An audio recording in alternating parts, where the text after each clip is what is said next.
Thank you. Thank you all for the opportunity to be here and talk with you today about a topic that's becoming, I think, much more centered to the national discussion now than it was just a couple months ago. In last month's MIT Technology Review, there was an article called The Geopolitics of Geoengineering, really very interesting. And incidentally, in that, there was a discussion relevant to the last talk of how GMO seed and how adaptive agriculture through GMO, drought-resistant rootstock, et cetera, is going to be critical in terms of the overall direction in the future. So again, last month's January-February edition of Technology Review is really, I think, very interesting in terms of addressing some of these issues that we just heard about. What I'd like to discuss today, I'm a physicist by training, and my main area of research has been in complex and adaptive systems. And I'd like to talk about this controversial question. My approach to this is very different than the approach that I think has been taken by the National Academy of Sciences and others in the past. Most of these studies before have talked about using geoengineering to counter this change in global temperature that's induced by the slow variation in atmospheric carbon that is certainly not my intent at all. I'd like to propose a climate geoengineering program that's designed but certainly not deployed and available only in response to a rare catastrophic event that would create a runaway situation, say, in global temperature. So the concept is develop but don't deploy, and what should we be prepared to do? Certainly, very much. I come from this, as I think most of the agriculturalists would in this room, from an adaptation rather than a mitigation approach in terms of dealing with climate engineering. This is the report from 1992 of the United States, all three national academies, regarding implications of greenhouse warming, mitigation, adaptation, and the science base. In this, they actually went into quite a bit of detail in terms of the possibility of geoengineering. And while they really appeared to make a recommendation that we do go into geoengineering, they stopped a little short of that. This was their statement. And instead of reading it, I'll just, put it up here for everyone else to read. And I think that the point is geoengineering options not be undertaken at this time, but rather that we learn more about their likely advantages and disadvantages. That was the position of the National Academies in 1992. Now, of the mitigation approaches, basically they come into two different categories, general categories. One is actually modifying solar radiance, okay? And the other is in the area of sequestration of, say, greenhouse gases of one form or another. So those are the two basic approaches. There are many different recommendations made in this 1992 National Academy report, and a lot of them created near panic because a number of them talked about extensive methods of intentional pollution to try to avoid the effect of global warming. And that created, again, great concern because of just how complex our climate really is. And, unintended consequences and unusual pattern formation in systems driven far from equilibrium are the norm. So this would be venturing into an area where naive models could be the death of us all. So this was an area of some great concern at the time. But what I thought I would talk about would be this possibility of high altitude solar blocking. And I should, this just discusses some of those approaches in solar blocking. Space mirrors, stratospheric dust, stratospheric bubbles that would be, again, kind of a combination of the two. Low stratospheric dust, again, very concerning. Low stratospheric soot, equally concerning. And I'm sorry, this didn't quite paginate correctly on this. And also cloud stimulation, using various forms of creating overhead blockage by clouds. Now, one thing that seemed most compelling to, I think, most of the physicists, and by the way, I made this presentation too, the World Federation of Scientists in Arice in August of 2013. Most physicists like the idea of, hey, an aluminum overcast. Why don't we put up a lot of, half aluminized mylar and just block the solar luminosity that way? Well, although that may seem compelling, it's really prohibitive. If you look at putting up, say, such a, half aluminized mylar, super insulation as it's sometimes called, just the launch cost alone to do a 2% reduction in the solar luminosity, or I'm sorry, a 1% reduction, would be $55 trillion in launch costs alone. And it certainly wouldn't be a solution that you could engineer or tailor, because radiation pressure on these structures would force it out of orbit in very, very short time. So this concept of an aluminum overcast, although conceptually compelling because you could pull it back in if you didn't want it there anymore, is prohibitively expensive, and I promise you, something we should probably put out of our minds. I mean, a conservative price estimate of this will be well over $100 trillion. And so, let's move beyond that, even though it might be intellectually the most compelling. Then we get to this possibility of, of high altitude dust, okay? Now, this is, on-orbit dust is unsustainable because the radiation pressure would quickly push it down into our atmosphere. The possibility of the dust above 20 kilometers seems feasible. It's much less much less expensive. But again, the method of deployment and concerns like that seem very compelling. I'm sorry, how do I go back on? With the arrows, just use the arrows on the keyboard right here. Oh, good. Okay, I can do it the conventional way. I didn't know if thank you. But see, so here's the issue, that if we were to do something like this to block the solar luminosity, we would be looking at different proposals that were made by the National Academy of Sciences. A number of them. Your jacket's doing it. Oh, my jacket is, okay. Wow, okay. But a number of them are really not too feasible. In fact, they were talking about naval guns deploying dust to orbit. This is National Academies now. 350 guns firing 5 shots per hour continuously for 40 years, okay? And somebody had fun with that one. Yeah, and my goodness, because there was no consideration of what the spent propellant down in the low atmosphere would do in terms of heating. Then there was some possibilities of other balloon deployments that seemed a little bit more feasible. What you'd like to do is develop about 10 to the 10th kilograms of about quarter micron diameter dust. And this would be what would be required again for this 1% reduction in solar luminosity. It would be sustainable for typically about a half-life of 20 years. So at any rate, the situation is that there are other unintended consequences. One is that the dust better be pretty clean or it's going to destroy the ozone layer. And in fact, there's some data from volcanic eruptions discussed here that actually did show a substantial reduction in the ozone layer, and it was thought because of the 9% hydrogen chloride, hydrochloride acid content that was launched into the stratosphere by this eruption. So if we ever consider such a system to block solar luminosity, it has to be extremely clean in terms of chemically not putting our ozone at risk. Now, the other thing is that there have been a number of examples of where sudden release. Now, slow release can be adapted by plant formation, weed formation, etc. There's an adaptation in the biolayer for slow adaptation, but nothing for really, really fast adaptation. So the point here is that there have been a number of examples, volcanic eruptions, meteor strikes. One that I thought was interesting in 1986 was Lake Nyos disaster in Africa. Killed 1,800 people because CO2 had been forming. CO2 in water is more dense than water alone. So you're forming this deep water lake with a lot of CO2 content. All of a sudden this thing burps and puts all the CO2 into the atmosphere. And locally that asphyxiated 1,800 people and untold amount of livestock and everything else. That alone was just a blip in terms of the atmospheric carbon implication, but can it occur at a scale 10 to the second, 10 to the third times larger, in which case it wouldn't be a blip. And incidentally, this is something I'm sure you already know. This was from 1990, the atmospheric concentration of CO2, 353 part per million, rate of increase of about 2 part per million per year. Sure enough, now we've gone over 400 part per million. CH4, possibly 25 to 100 times more active a greenhouse gas, is also a concern.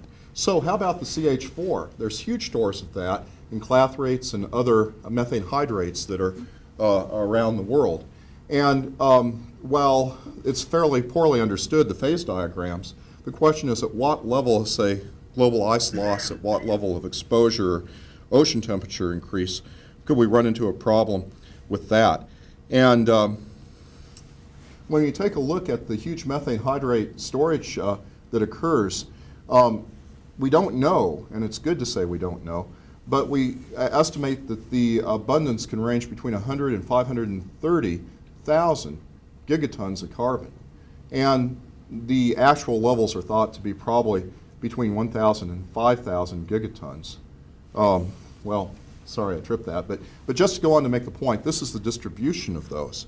And the point is a sudden release of the methane from the clathrates or other hydrate storage would be potentially quite devastating, because these sudden releases that I've just been discussing the last couple minutes would not have the advantage of being able to be adapted by the climate, by the overall biosphere.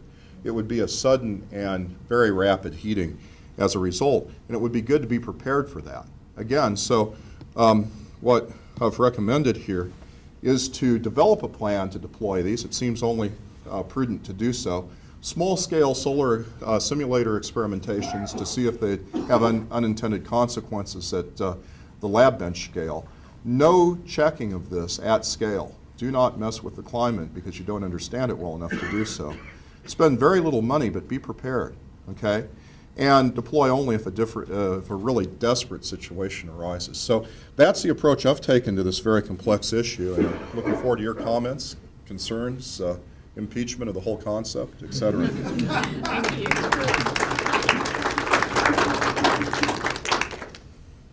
I should add that 3 years ago in the field of geophysics, the idea of large-scale methane releases due to climate change was not even in the literature. And nowadays, it is one of the top 3 hot topics in our field because we're measuring increased methane fluxes into the air from Arctic oceans because of warming. So this is not a day after tomorrow fantasy. Right, indeed. This is you saw where the big methane deposits are. They're kind of on the rim of where we're losing global ice. So as we lose global ice at an unprecedented rate, we're also liberating methane into the atmosphere at an unprecedented rate. So I think, again, being prepared for the potential of an unintended runaway situation in climate makes sense, in my personal opinion. Yes, sir. At the AGU, I really think climate change is a serious issue, and there are a lot of serious concerns here. Agreed. At the AGU meeting in San Francisco, there was a whole section on methane release in the Arctic. And they use different techniques. They use sonar techniques to detect the bubbles, and according to that analysis, there was a lot of methane being released. And then they analyzed the water column using isotopes and whatnot, and they found that a lot of that methane microbially was being transformed in the water column. Right. So there was, a lot less methane released, in fact, being released than would be thought from the sonar data alone. And another thing that I wanted to point out is that not a lot is known about atmospheric chemistry in terms of what happens to the composition of the dust, and then just basic atmospheric chemistry. Is not a lot of is known a lot of it. It's modeled even with the sulfate aerosols from volcanic eruptions, and as a function of what's in the atmosphere, types of particles that are how those the chemistry, even the distribution of the basic types of particles is only known on a very basic level. But in terms of the bigger picture of, there would have to be a lot of, it's difficult to get that data, to collect atmospheric samples of dust, and so that would be the first, my first concern. Yeah. I agree. Other questions? Yeah. If, in your opinion, what causes geoengineering to be such an off-limits topic? Because we great question. Augment our environment every day in much more drastic ways. What causes such a intellectual outcry for this type of engineering? Well, I think that's a great question. I think, and again, sociologists and psychologists could probably comment a lot better on this than I can, but I think there's a major social distrust today. And I think that there's, in my personal opinion, it's a prudent distrust if people start talking about deploying methods of, say, aerosoling particulate into the atmosphere to block solar radiance. I mean, that can have unintended consequences. The MIT article, in fact, went into the possibility of this being used almost aggressively to try to shift rainfall and to shift climate effects that could be used strategically by one nation against another. So they refer to this as potentially another climate race instead of arms race. So I think that's a reasonable concern, because it will work. We're fairly convinced of that at a cost, and we don't know exactly how it will work. So the process of mastering this could create, again, a big change. But I must say, I come down in a different way about genetically modified organisms. Again, GMOs and food from that seems to be, as Borlaug placed it, a great way to try to end world hunger. But there's still, especially in Europe, a huge resistance against any intentional modification to what's been considered a natural process. Yes, just to follow up on that, why aren't we seeing then, I guess maybe that it is out there and I'm not familiar with it, a group of people that are trying to increase that arms race so we better understand them instead of being scared of them? That's a good question. There may be more of that dynamic than I know, but it's an interesting question of what would occur if, say, some country took it unilaterally upon themselves without, say, IPCC and the UN to start to try to modify the climate through geoengineering. I think that would create a huge response from other nations not engaged. So, Yeah. Yes? So as far as an emergency measure, I mean, how realistic is this? Because it seems like this dust that we would need, that needs some sort of chemical treatment, is not something we just pull out of the Right. ground as is. Exactly. You're talking about trillions of tons of it. Yeah. Yeah. Not to mention building the balloons and all that. I mean, if Yeah.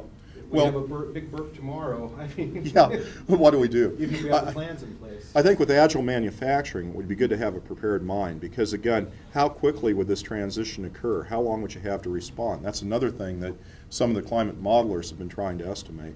But I think another thing that I didn't mention, I should have in this, is that almost, even the particulate solutions are a flashing blue light special at $5 trillion. That's still a massive expense to block 1% of the solar luminosity.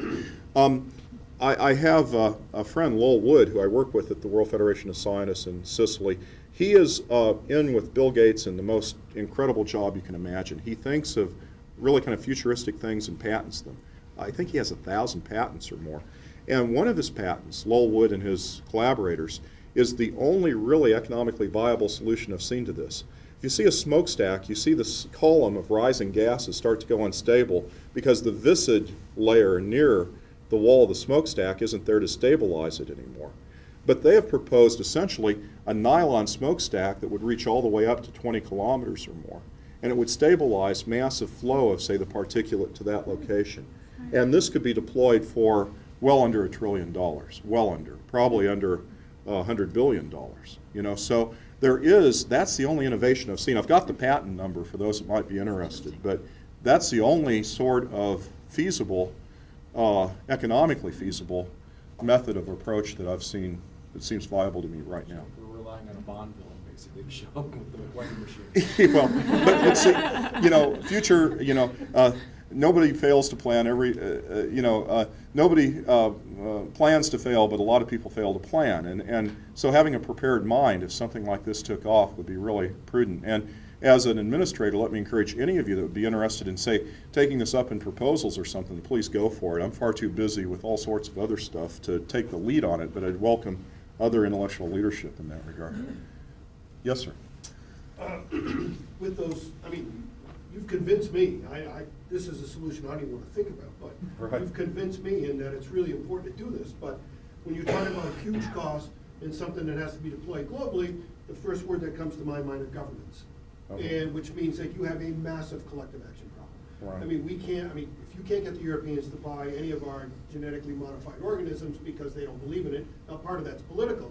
The only way this is really going to work is by government involvement, which means that someone's got to act in a way that helps solve that collective action problem.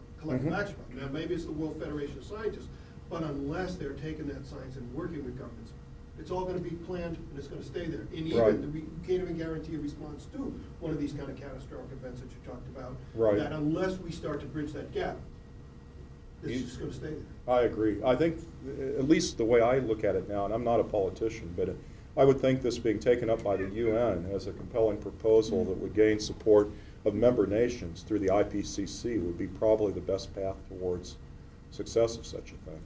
I mean, I wonder about that, because even, how many people here in the United States don't trust the UN and don't trust the IPCC? I mean, we've got a huge political problem. We have a huge... Scientists need to speak up. Yeah, and scientists have to no longer be messed with by the political agenda. Yeah, that's right. And I think, you watch the State of the Nation, or State of the Union by the President, the Supreme Court justices sit there stoically. They don't applaud, they don't stand.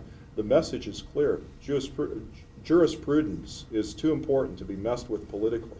Science is too important to be messed with politically. But it's too important not to be messed with politically. Well, it's Or not too to mess important with to the be politics. ignored.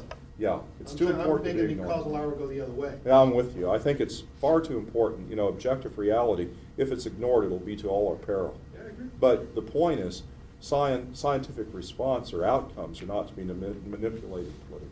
Yeah, agree. yeah. Yeah. This discussion could go on forever. It's all right. Yeah. No, It's a this bit is great. broad. We should have just cleared the deck and had a full No, on. Sorry, I didn't mean to go past the time. No, this is great. Thank you so much. Thank you very much. Thank you.